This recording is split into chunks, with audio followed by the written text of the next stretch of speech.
Many damaged bumpers are thrown in the landfill not because they are torn, but just because they are dented. Dents in plastic bumpers can be removed with the right tools and some practice using the correct process. In this video, Polyvance, a leader in plastic repair since 1981, will show you how to remove the dent from this Toyota Prius bumper using our bumper rollers and dent driver tools.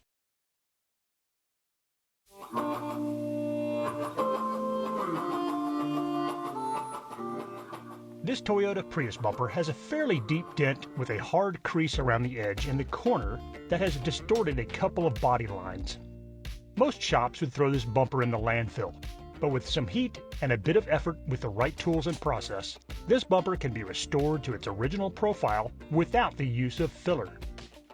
The first step is to clean the bumper with soap and water, then one of Polyvance's plastic cleaning solutions. Spray on a heavy wet coat of the plastic cleaner, then wipe dry with a clean paper towel.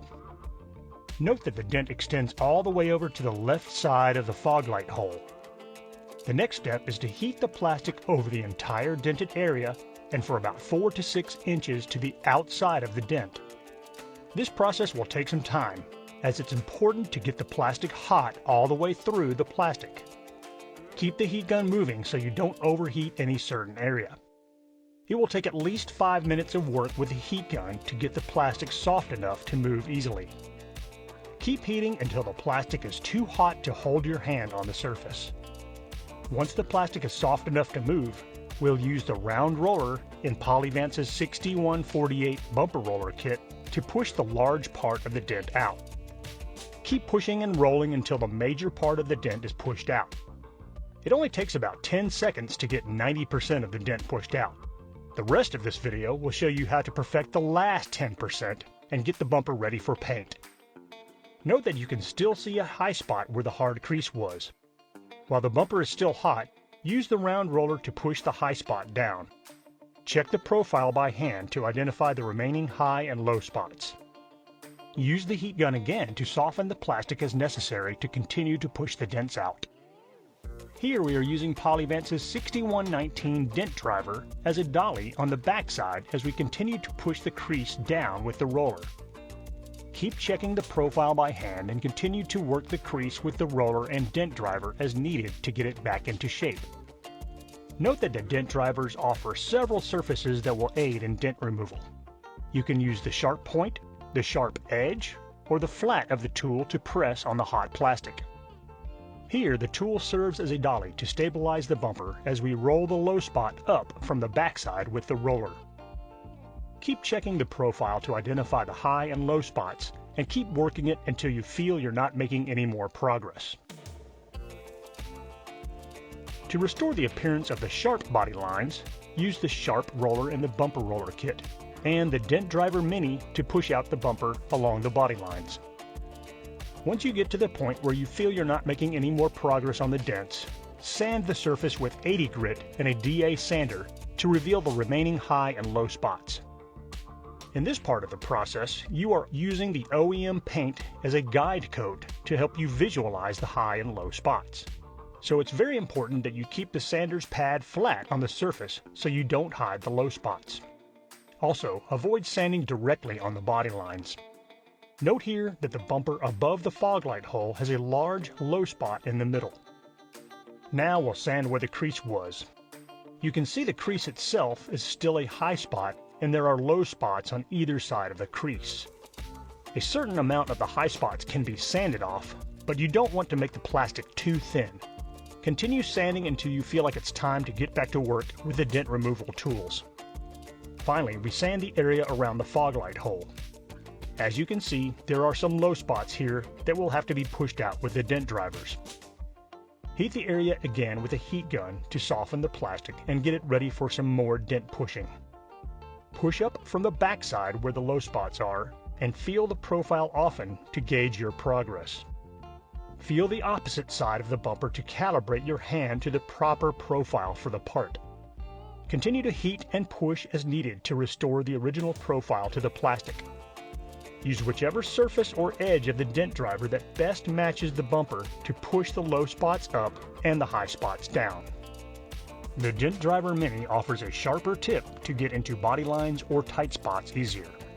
You can use a dent driver on each side, one acting as a dolly to keep you from pushing too much.